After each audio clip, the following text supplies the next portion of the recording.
Hello, beautiful, brilliant black women.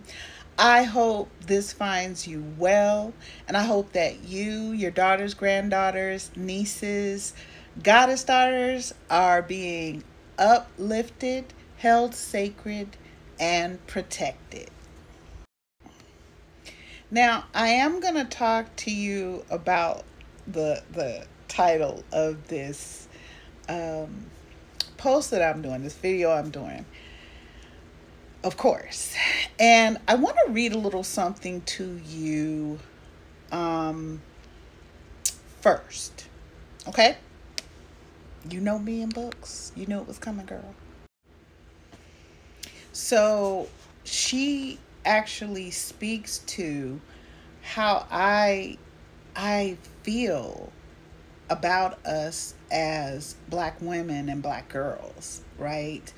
And I love the way she articulates and how she uses um, all these different data points and studies and things that she has actually done studies on and research on, to bring together such a full picture of black women, specifically between the 1940s to 2019, right? And she actually was looking at women from the age of, I think she said 25 to 65 years old that are black women.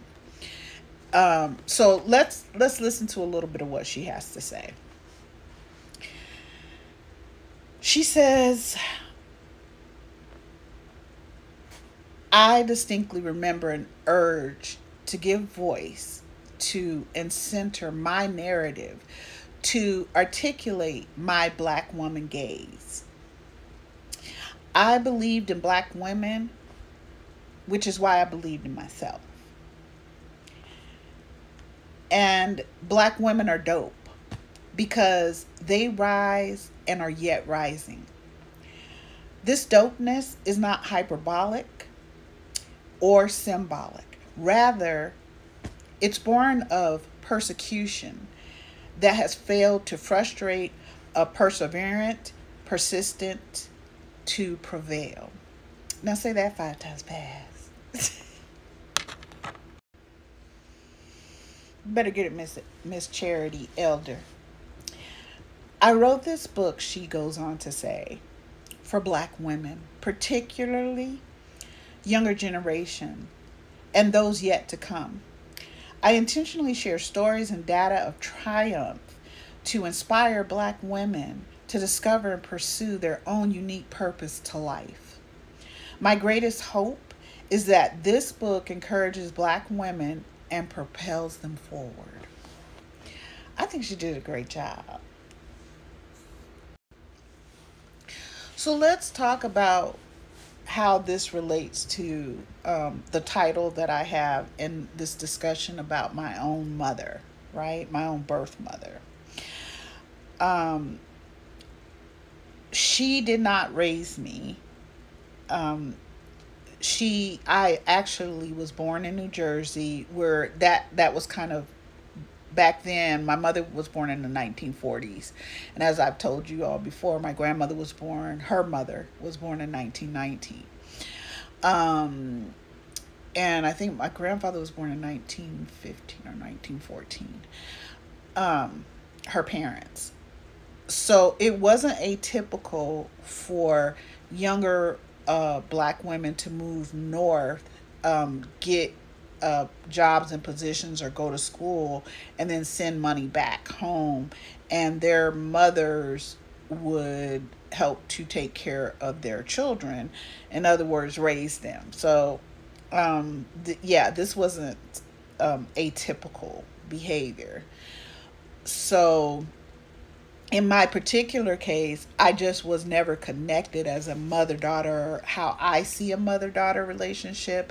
I was never connected that way with my own birth mother, even though she and my father came to take me from my grandparents when I was almost 8 and moved me from North Carolina to California.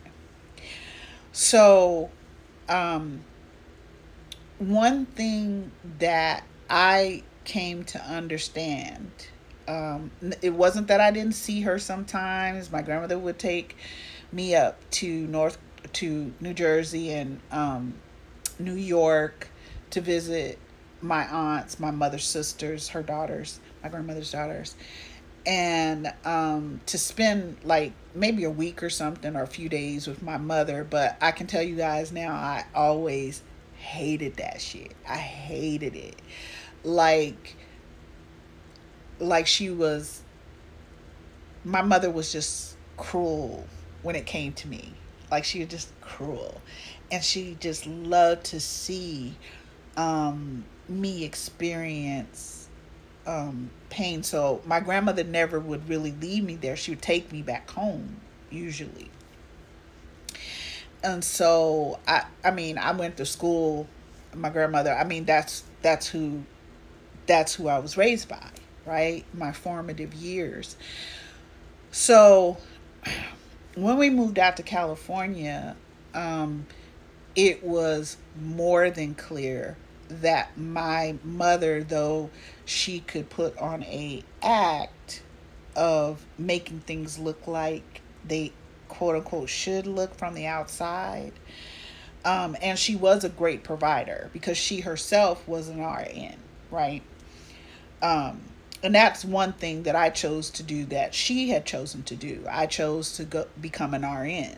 So when I became an adult, well, actually I wasn't. I was 16 when I went to college. So I became an RN. I got my RN license when I was 20 years old. So anyway, my mother just fucking didn't like me. Okay, you of all the things, I think she was a pretty good aunt because that was easier to do. You could come in and out of that, but I knew her for who she was when the mask went away and the play acting went away, right? And I know how she loved for me to be tortured. She fed me to my father, who was a heroin addict, and he fed me to other heroin addicts. So, I had to actually be able to get past being raised in an environment that was very loving and caring and safe and protected with my grandparents to being in a feral environment with my parents. My mother worked a lot. She usually did 16-hour days, but when she was home, she was just very abusive.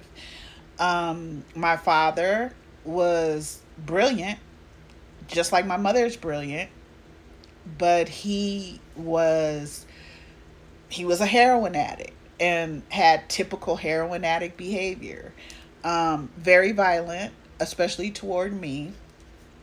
I would say my skin looks like it does because my mother would bathe me in Epsom salt. That was something that would happen to you when you were enslaved, and they would rip the skin off your body with bullwhips. They would put salt in the wound to heal it, right? So that is some of what happened with me. Just the bottom line is my mother did not like me. And I came to find out that she really did not like my grandmother either. Because she told me one time, this was when I was an adult, she said, you just don't understand that there are times when a daughter is jealous of a mother or a mother is jealous of a daughter. And I was like, Mom, who are you talking to? Because my grandmother, her mother, is not jealous of you. You ain't got nothing she want, honey. She got it all.